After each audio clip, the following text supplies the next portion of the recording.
కొండారెడ్డి బురుజు గాని కర్నూలు అనగానే నాకు వచ్చి గుర్తొచ్చేది ఉయ్యాలవాడ నరసింహారెడ్డి.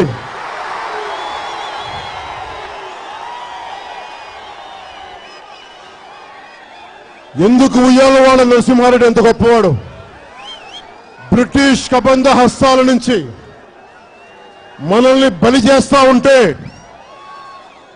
నా ఉద్దేశంలో రెడ్డి అంటే ప్రజల్ని కాపాడేవాడు కానీ ప్రజల్ని దోచేవాడు కాదు. రెడ్డి అనేది కులం కాదు, రెడ్డి అనేది ప్రజల రక్షకుడని రెడ్డికి సంకేతం. కానీ రాను రాను ప్రతి ఒక్క కులం అంటే ఎంతసేపు మనకి సంబంధించిన వాడే మంత్రి, మనకు సంబంధించిన వాడే ముఖ్యమంత్రి అయితే మనకి న్యాయం జరుగుద్ది, లేకపోతే న్యాయం జరగదంటే మరి కుల ప్రస్తావనలు, కుల రాజకీయాలు రాకుండా ఏం జరుగుతాయి? కుల రాజకీయాలు కాదు, కులాల ఐక్యతతో రాజకీయం చేయాలి. కులాలను విడతీసి కాదు రాజకీయం చేయాల్సింది, కులాలను కలిపి రాజకీయం చేయాలి. అదే జనసేన రాజకీయం.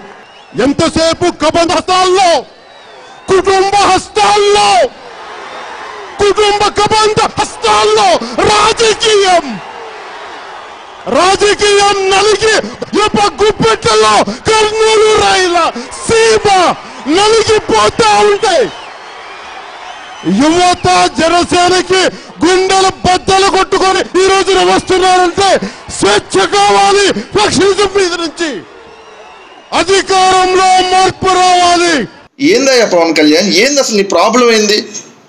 ఏంది అరుస్తావు, ఊగిపోతావు, పెద్ద పెద్దగా కేకలు పెడతావు, ఇది బీపీ వచ్చినాడలే లేదంటే పూనకం వచ్చినాడలే కేకలు పెట్టేస్తావు, ఏదేదో మాట్లాడతావు. ఎవడు రాసిస్తున్నాడు నీకు ఈ స్క్రిప్ట్లు? వాళ్ళకన్నా బుద్ధి లేదా కనీసం రాసిచ్చేటప్పుడు?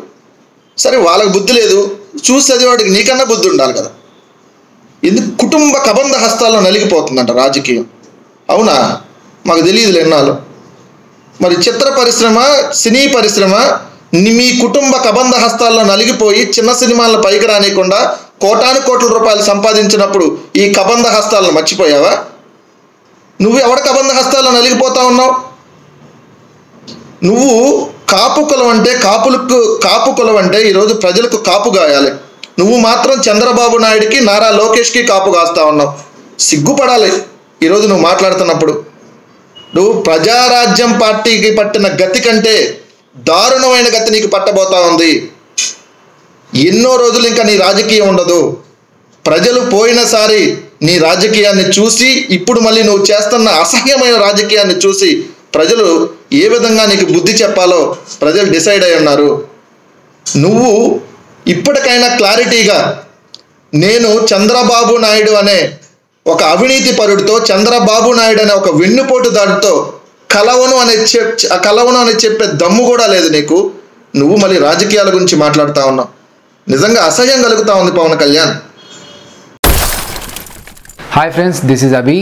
Please subscribe to Vishaka View YouTube channel. Please subscribe to Vishaka View. Hi everyone, this is Yashwant here. Please like, share and subscribe Vishaka View. Please like, share and subscribe Vishaka View. So my homeland Visakhapatnam. I love Vizag. Please subscribe Vishaka View. Thank you. Thank you.